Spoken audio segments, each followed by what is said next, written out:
That's right, guys. I was right about Stardew Valley 1.6. Because back in 2021, I think it was like the 4th of July, I made a video called Will Stardew Valley 1.6 ever come out? And in that video, I collected all of Eric Barone's public statements on future updates of the game and everything, and I came to the conclusion that yes, Concerned Ape would eventually release the Stardew Valley 1.6 update. However, I said it eventually because at the time, the 1.5 update had only been out for about 6 months, so I knew like a new big 1.6 update, it wouldn't come out for a couple years at least, and almost 2 years later, here we are. The Stardew Valley 1.6 update has been publicly announced by Concerned Ape himself, and looking at the state of the wiki and everything else, I'm pretty sure it's almost done. But what's actually getting added in this update? Well, if you think it's going to be big changes, I'm here to disappoint you, because basically, this update is basically just making changes to the game so that it's easier to mod it. It also adds some quality of life changes too. Now, I was interested to know about this, so I looked into the Stardew Valley wiki, and I saw this thing right here, which,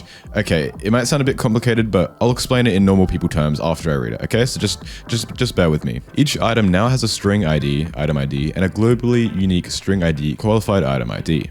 The qualified item ID is auto-generated by prefixing the item ID with the item type identifier. Now, what does this actually mean?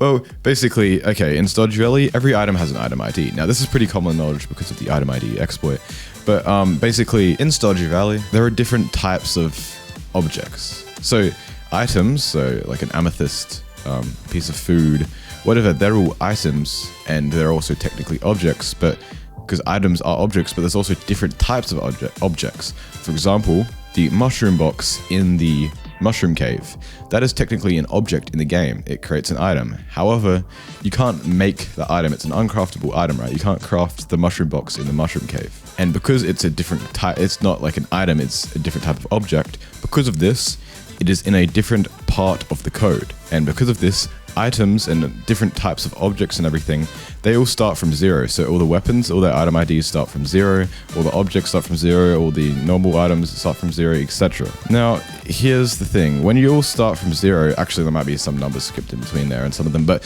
when you start from 0, that means you have double ups of item IDs. For example, and I'll give you a really good example of how this works in the game. Back in the day, there used to be a exploit where you could abuse this. Basically, let's use Prismatic Shard. For example, the Prismatic Shard has an item ID of 74. Now, do you know what else has an item ID of 74? Well, this particular wallpaper. Why? Because wallpapers and normal items are separate. They're in separate files. And as I said before, they all start from 0. So wallpaper 1, wallpaper 2, wallpaper 3, etc., etc. And then you get to wallpaper 74 has the same ID as Prismatic Shard 74. And how this exploit used to work is that if you got that wallpaper, which had the same double up ID as an item, and you used it, well, it would work as that item because the number is the same. So basically, this change, I mean, that got patched way back, but basically this change is saying that not only is there an item ID, but there's now something else attached to the item ID to help identify it easier. And the example it uses is a pufferfish that has an item ID of 128, and a mushroom box that also has an item ID of 128. But the difference between them is that the pufferfish is classed as an object, like a normal O object, where the other one, the mushroom box, that is a big craftable, so BC instead of an O. So there's difference. So that's just a random example of one of the many changes in here. I think that's one of the more major ones. However, if you look down enough, you'll find this and this. Now, what this means is that movie concessions and the museum donation/reward stuff, they're both easier to edit. I'm sure there's a lot more stuff easier to edit now. I'm pretty sure fruit trees might have been one, but because of this, because they're easier to edit without the game crashing and all of that. But what this means for you is that you'll be able to see more mods that come out that have changes and edits to the whole movie aspect of the game, and custom museum donation/rewards. So on surface level, we might go, oh, it's just a change to make modders' lives easier. And it is. However, because modders' lives have been made easier by this update, it will mean that you in turn get more mods, like better mods and different stuff in the mods that you wouldn't have been able to before. So because everyone is selfish and they all want the, how does this apply to me? Well, there you go. If you're a normal person that just wants to play some mods, then that is how this update benefits you. But it doesn't stop there, because there's also some quality of life changes. Now, my favorite one, this is technically not a quality of life, it's actually a new feature, but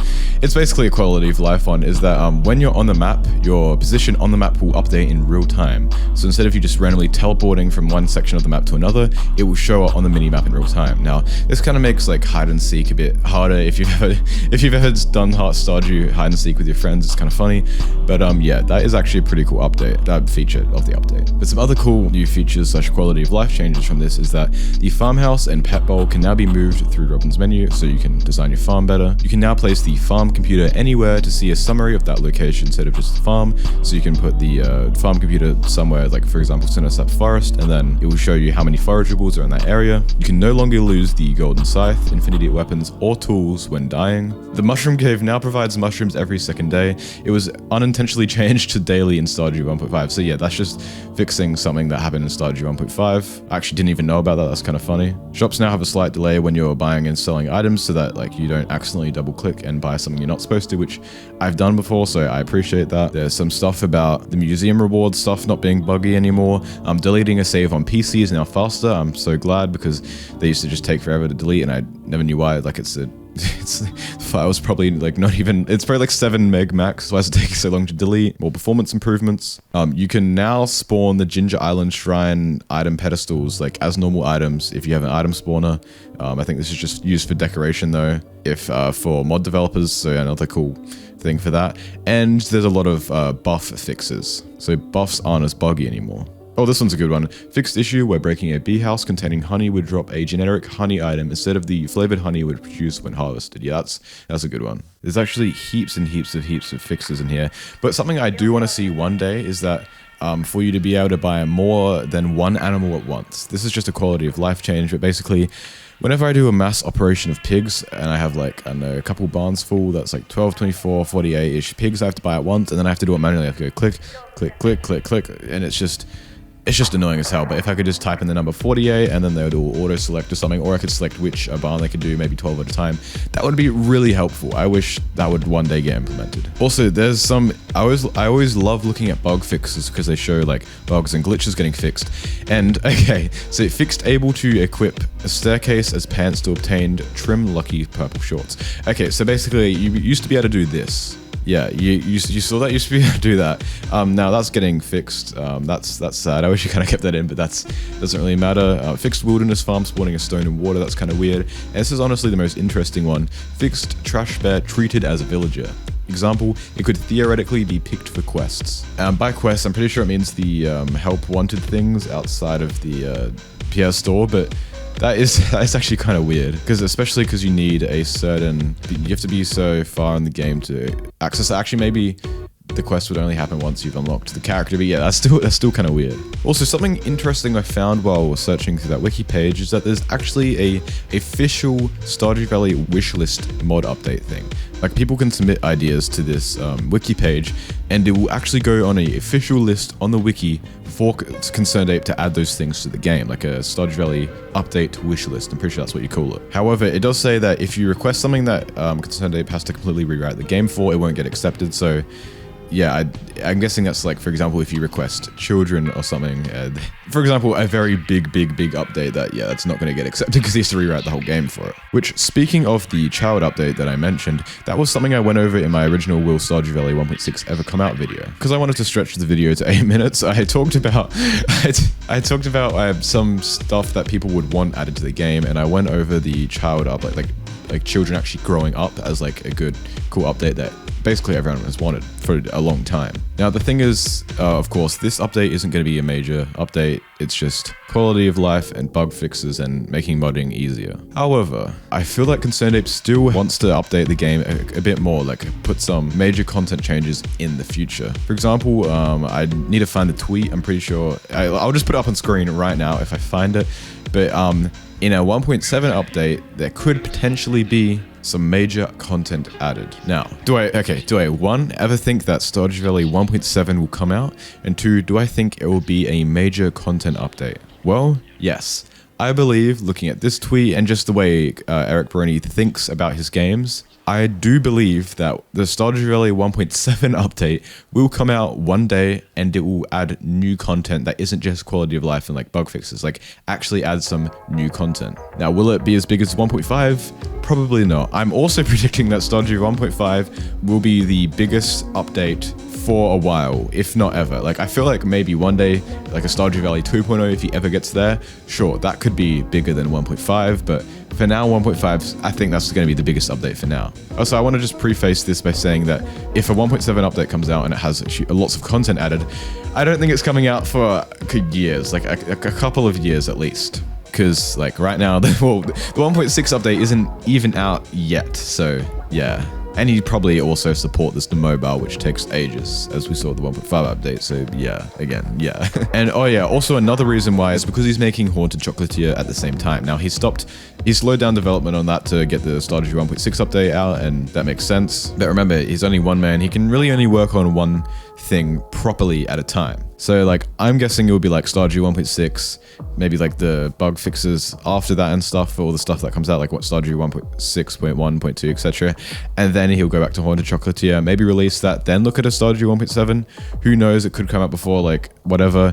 And also, I mentioned this in the original Will Stardew Valley 1.6 ever come out video, but basically, in that video I used a interview clip, and Concerned Ape said he was working on, I think it was, he was working on one project, he scrapped it, and then he was working on 2 more.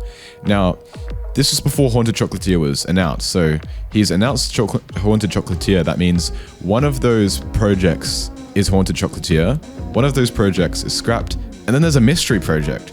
So this project has either been scrapped again, and we just don't know because no one's asked him that direct question if that project is scrapped, or it's an idea that still exists and he's still working on, just not to the degree of Stardew or Haunted Chocolatier, but it's something that will one day come out. I also said in that video how a Stardew Valley 2 is possible. It just don't get your hopes up for anything. Like it's purely just a thought. Like it could maybe happen one day, but it probably won't. And if it does, it won't happen for years and years and years and years and years. Okay, just disclaimer, I'm not trying to bait anyone here. On this channel, we'll try to keep the information as realistic as possible. So yeah, I think I've covered all bases about this new update. I've gone over everything and I've made several predictions. So in the future, might take a couple years for it to happen, but in the future, I want to look back on this video and see how many of those predictions I got right and to what degree, because this video will either age like milk or wine, but only time will tell.